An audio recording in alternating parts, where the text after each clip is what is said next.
Everyone, ಕ್ವಿಕ್ಕಾಗಿ ಈಸಿಯಾಗಿ ಬಜ್ಜಿ ಹೇಗೆ ಮಾಡೋದು ಅಂತ ಈ ವಿಡಿಯೋದಲ್ಲಿ ತೋರಿಸ್ಕೊಡ್ತೀನಿ. ಹಾಗೂ ಕೆಲವೊಂದು ಟಿಪ್ಸು ಹೇಳ್ತೀನಿ. ಮರದೇ ವಿಡಿಯೋನ ಸ್ಕಿಪ್ ಮಾಡಿದೆ ನೋಡಿ. ಒಂದು ಬೌಲ್ಗೆ ಕಡಲೆ ಹಿಟ್ಟು, ಜೀರಿಗೆ, ಉಪ್ಪು ಹಾಕ್ಕೊಂಡು ಮಿಕ್ಸ್ ಮಾಡ್ಕೊಳ್ಳಿ. ಹೂವಿನ ಕಾಳು ಹಾಕ್ಕೊಳ್ಳಿ. ಒಳ್ಳೆ ಕಲರ್ ಬರಲಿ ಬಜ್ಜಿ ಅಂದ್ಬಿಟ್ಟು ಸಕ್ಕರೆ ಆ್ಯಡ್ ಮಾಡ್ಕೊಳ್ಳಿ. ಹಾಗೆ ಬೇಕಿಂಗ್ ಸೋಡಾ ಆಮೇಲೆ ಬೇಕಿಂಗ್ ಪೌಡರ್ನ ಆ್ಯಡ್ ಮಾಡಿ ಚೆನ್ನಾಗಿ ಉಬ್ಬುತ್ತೆ. ಇದಾದಮೇಲೆ ದಪ್ಪ ಇರೋ ಮೆಣಸಿನ್ಕಾಯಿ ತೊಗೊಂಡು ಬಜ್ಜಿ ಮಾಡೋಕ್ಕೆ ಅಂತ ಮೆಣಸಿನ್ಕಾಯಿ ಬರುತ್ತಲ್ಲ, ಆ ಮೆಣಸಿನ್ಕಾಯಿ ತೊಗೊಳ್ಳಿ. ಆ ಮೆಣಸಿನ್ಕಾಯಿ ತೊಗೊಂಡು ಮಧ್ಯದಲ್ಲಿ ಕೊರೆದ್ಬಿಟ್ಟು ಉಪ್ಪು ಜೀರಿಗೆ ತುಂಬ್ಕೊಳ್ಳಿ. ಅದಕ್ಕೆ ನಂಗೆ ಟೈಮ್ ಆಗಿಲ್ಲ ಅಂದ್ಬಿಟ್ಟು ನಾನು ಮಾಡಿಲ್ಲ.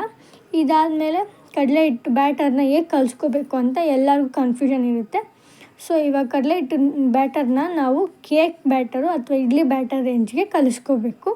ಅದು ಬಿಟ್ಟು ಬೇರೆ ಇನ್ಯಾವ್ದು ಅಳತೆ ಕಲಿಸ್ಕೊಂಡ್ರು ಬಜ್ಜಿ ಕರೆಕ್ಟಾಗಿ ಬರೋಲ್ಲ. ಕಾದಿರೋ ಎಣ್ಣೆನ ಆ್ಯಡ್ ಮಾಡ್ಕೊಳ್ಳಿ. ಆವಾಗ ಬಜ್ಜಿ ಗರಿ ಗರಿಯಾಗಿ ಆಗುತ್ತೆ, ತುಂಬ ಚೆನ್ನಾಗಿರುತ್ತೆ. ನೀವು ಟ್ರೈ ಮಾಡಿ ನನಗೆ ಕಮೆಂಟ್ ಮಾಡಿ. ಇದಾದಮೇಲೆ ಎಣ್ಣೆ ಕಾಯೋಕ್ಕೆ ಇಟ್ಕೊಂಡಿದ್ದೆ. ಇವಾಗ ಒಂದೊಂದೇ ಬಜ್ಜಿ ಅದರಲ್ಲಿ ಬಿಡಬೇಕು. ಬಜ್ಜಿ ಮಾಡೋಕ್ಕೆ ಎಲ್ರಿಗೂ ಬರೋದಿಲ್ಲ. ಸ್ವಲ್ಪ ಬಜ್ಜಿ ಎಕ್ಸ್ಪರ್ಟ್ ಹತ್ರ ನಿಮಗೆ ಮಾಡಿ ತೋರಿಸ್ತಿದ್ದೀನಿ. ಈ ವಿಡಿಯೋ ಎಸ್ಪೆಷಲಿ ನನ್ನ ಸಬ್ಸ್ಕ್ರೈಬರ್ಸ್ಗಾಗಿ ನಾನು ಡೆಡಿಕೇಟ್ ಮಾಡ್ತೀನಿ. ಇದಾದಮೇಲೆ ಬಜ್ಜಿ ಉಬ್ಬುತ್ತಾ ಇದೆ, ನೋಡ್ಬೋದು ನೀವು ಎಷ್ಟು ಚೆನ್ನಾಗಿ ಬರ್ತಾಯಿದೆ ಅಂದ್ಬಿಟ್ಟು.